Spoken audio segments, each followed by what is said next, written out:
जय श्री राम मित्रों, आज का प्रसंग है अविमुख क्षेत्र में शिवार्चन से यक्ष को गणेशत्व की प्राप्ति। प्राचीन काल में हरिकेश नाम से विख्यात एक सौंदर्यशाली यक्ष हुआ करता था, जो पूर्णभद्र का पुत्र था। हरिकेश महाप्रतापी ब्रह्म भक्त और धर्मात्मा था। जन्म से ही उसे शंकर जी की प्राकट भक्ति थी। वह तन्मय होकर उन्हीं को नमस्कार करने, उन्हीं की भक्ति करने और उन्हीं का ध्यान करने में तत्पर रहता था। बैठते, सोते, चलते, खड़े होते, घूमते तथा खाते पीते सब समय सदा भगवान शंकर को ध्यान मग्न रहता था। इस प्रकार पुत्र को शिव में लीन देखकर उसके पिता पूर्णभद्र ने कहा, पुत्र, मैं तुम्हें अपना पुत्र नहीं मानता। मुझे ऐसा प्रतीत होता है कि तुम अन्यथा ही उत्पन्न हो गए हो, क्योंकि यक्ष कुल में उत्पन्न होने वाले का आचरण ऐसा नहीं होता। तुम तो गुहाक हो। हे पुत्र, तुम ऐसा कर्म मत करो, क्योंकि तुम्हारे लिए ऐसी वृत्ति नहीं बतलाई गई है। गृहस्थ भी अन्य आश्रमों का कर्म नहीं करते। अतः तुम मानव सुलभ आचरण को त्याग करके यक्षों के अनुकूल विविध कर्मों को संपन्न करो। यदि तुम इस प्रकार विमार्ग पर ही स्थित रहोगे तो मनुष्यों से उत्पन्न हुआ ही समझे जाओगे।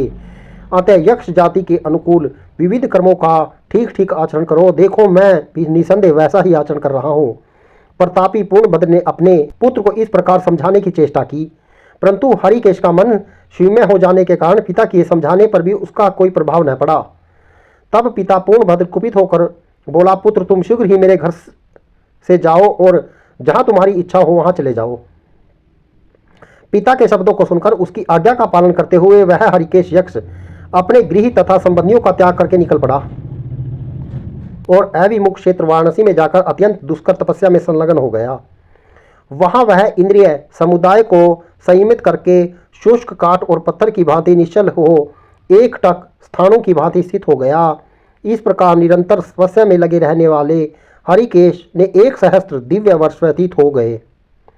उसके शरीर पर रोमट जम गया। व्रज के समान कठोर एवं तीखे मुख वाली चींटियों ने उसके शरीर में छिद्र कर उसका मांस, रुधिर और चमड़ा खा डाला, जिससे उसका अस्थि मात्र भी शेष रह गया। वह कुंद, शंख और चंद्रमा के समान चमक रहा था। इतने पर भी वह भगवान शंकर के ध्यान में ही लीन था।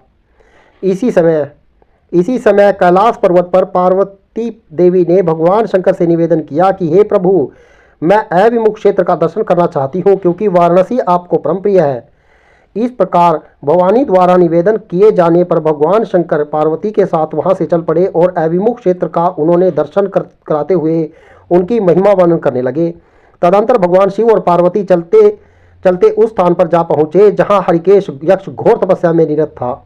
तब महादेव जी ने गिरिजा कुमारी पार्वती से भक्तराज यक्ष को कृपा पूर्वक वर प्रदान करने के लिए इस प्रकार कहा, भामिनी, यह मेरा भक्त है। तपस्या से इसके पाप नष्ट हो चुके हैं, अतः यह हम लोगों से वर प्राप्त करने का अधिकारी हो गया है। तदंतर भगवान शंकर ने ऐसा कहने पर पार्वती देवी उस गुहा की ओर देखने लगी, जिससे शरीर श्वेत रंग का हो गया था, चमड़ा गल गया था और मात्र अस्थि पंजर नसों से आबद्ध था। यक्ष को इस रूप में देखकर भगवती पार्वती ने महादेव जी से कहा, महादेव, इस घोर तपस्वी को आप वरदान दीजिए, बड़ी कठिन तपस्या कर रहा है। भगवान शंकर और भगवती पार्वती के आने की आहट पाकर वह यक्ष उनके चरणों पर गिर पड़ा। इस प्रकार उस हरिकेश को भक्ति पूर्वक चरणों में पड़ा हुआ देखकर श्री जी ने उसे दिव्य चक्षु प्रदान किए, जिससे उसने गण सहित विषध्वज महादेव जी को सामने उपस्थित देखा।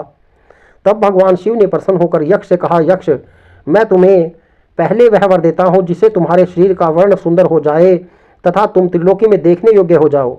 वरदान पाकर वह यक्ष अक्षत शरीर से युक्त होकर भगवान के चरणों में प्राणीपात करता हुआ बोला, भगवान, मुझे ऐसा वरदान दीजिए कि आप मेरी अन्यन और अटल भक्ति हो जाए। मैं अक्षय अन्न का दाता तथा लोकों के गणों का अधीश्वर हो जाऊं, जिससे आपके अविमुक्त स्थान का सदा दर्शन करता रहूं। देवेश, मैं आपसे यही उत्तम वर प्राप्त करना चाहता हूँ। भगवान शिव ने पुण्य वर देते हुए कहा, यक्ष, तुम जनन मरण से विमुक्त, संपूर्ण रोगों से रहित, सबके द्वारा सम्मानित धनदाता गणाध्यक्ष होंगे। तुम सभी के लिए अजय, योगेश्वर से युक्त, लोकों के लिए अन्नदाता, क्षेत्रपाल, महाबली, महापराक्रमी, ब्रह्मभक्त, मेरे प्रिय, त्रिनेत्रधारी, दंडपाणी और महायोगी होंगे।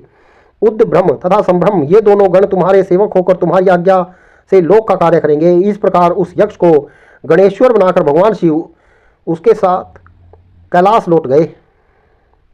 अविमुख क्षेत्र वाराणसी में शिवार्चन तथा तप कर्म की महिमा कितनी अविस्मरणीय एवं फलदायी है। मित्रों, यह प्रसंग मत्स्य पुराण से लिया गया है। और प्रकाशित किया गया था। और यह प्रसंग जो है मत्स्य पुराण का है। यदि आपको कथा प्रसंग अच्छा लगे तो शेयर कीजिएगा। जय श्री राम।